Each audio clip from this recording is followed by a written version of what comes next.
During World War I, there was a lot of new technology that was responsible for making the war one of the most deadly on record.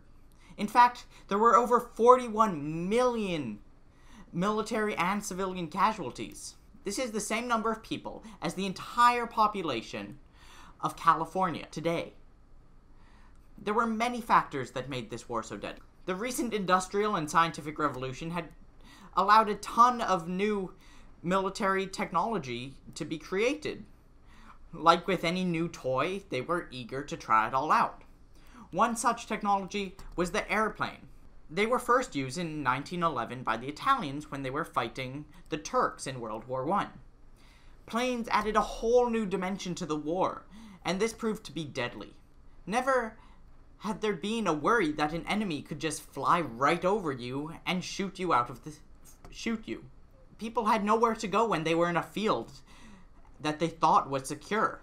Another new technology that was just as deadly as planes was chemical weapons. The way that armies were able to get around this was by giving troops, and horses in some cases, gas masks. The fact that chemical weapons were used in World War I was very bad news for these countries, and because they had stockpiled them. The fact that chemical weapons were used in World War I was very bad news for the future of the world and of these countries, because they had stockpiled them during the war. However, there were very few reported uses of them in World War II, since it was now considered a war crime. For the first time in war, tanks were used. This was a major surprise to the soldiers on all sides, because they had never seen one of these massive, indestructible guns on wheels before. In fact, this is one of the reasons why World War I was so deadly. You had people fighting tanks and planes and chemical weapons with horses and swords, or cavalry sabers in some cases. There was no contest between the two.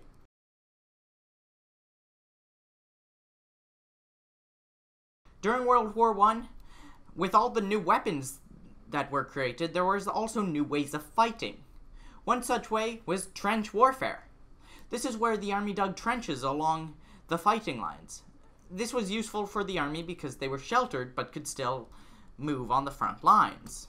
This may seem like a great idea, but in fact it was not quite as great.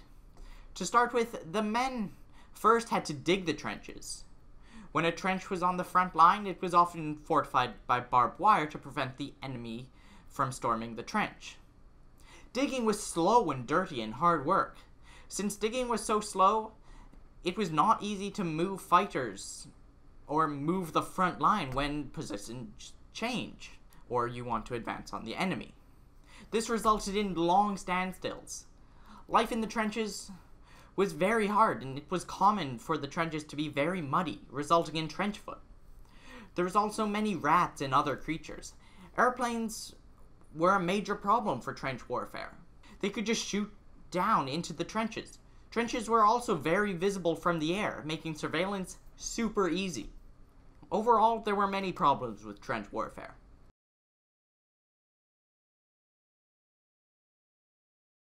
The US did not always have the world's most powerful military like we do today. Instead, the army was quite small. However, this changed with the Selective Service Act of 1917.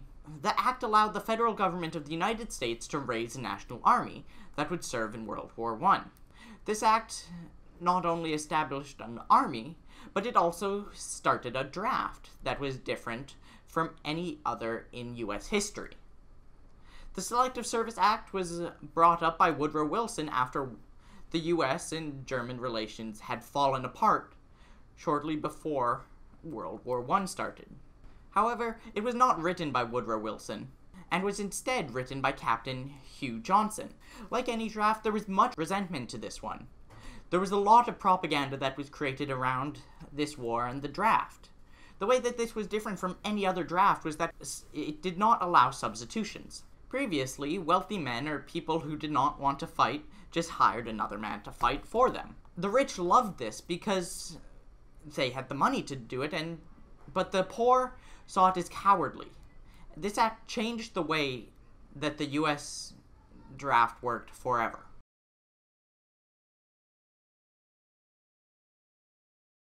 The Espionage and Sedition Act played a very important role in any anti-war activist's life. This act basically stated that you were not allowed to say anything that was against the United States government's views. Not only did this act not allow you to say anything, but it also did not allow you to mail anything like this. This act only applied during times of war and was later repealed on December 13th, 1920. The reason that this law went into effect was to make sure that citizens appeared to be positive about the war. It also prevented the spread of anti-war and anti-American propaganda in the nation.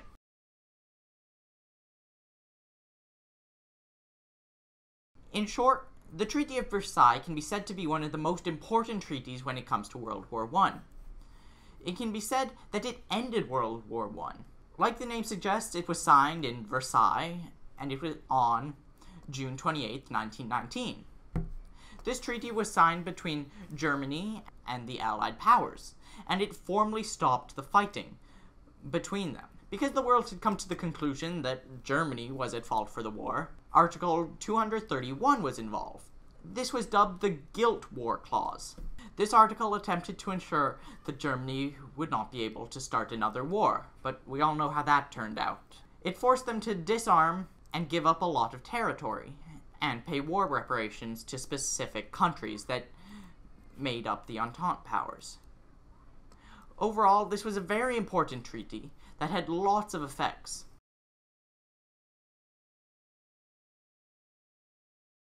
The League of Nations was the world's first attempt at creating a massive intergovernmental organization. It was formed during the Paris Peace Convention, where the Treaty of Versailles was signed. It aimed to maintain world peace, and it attempted to do the same thing that the United Nations does today. It formed as a result of the terror that had occurred during World War I. At the height of its power, it had 58 members. It was founded on January 10th, 1920, and fell apart in 1939.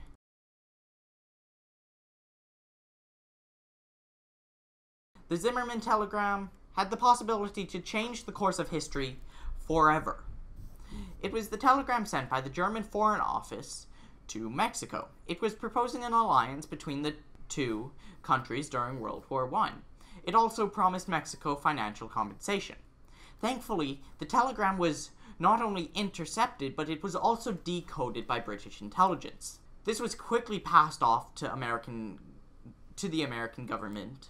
As can be expected with such news, that the Americans were outraged with the information that they had learned.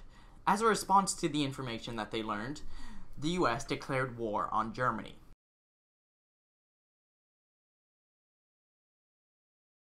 Wilson's 14 points were a list of 14 points that were to be used when peace was being negotiated after World War I. He first presented these principles when he was presenting to the United States Congress on January 8, 1918. These points were institutional in many articles of the treaties that followed.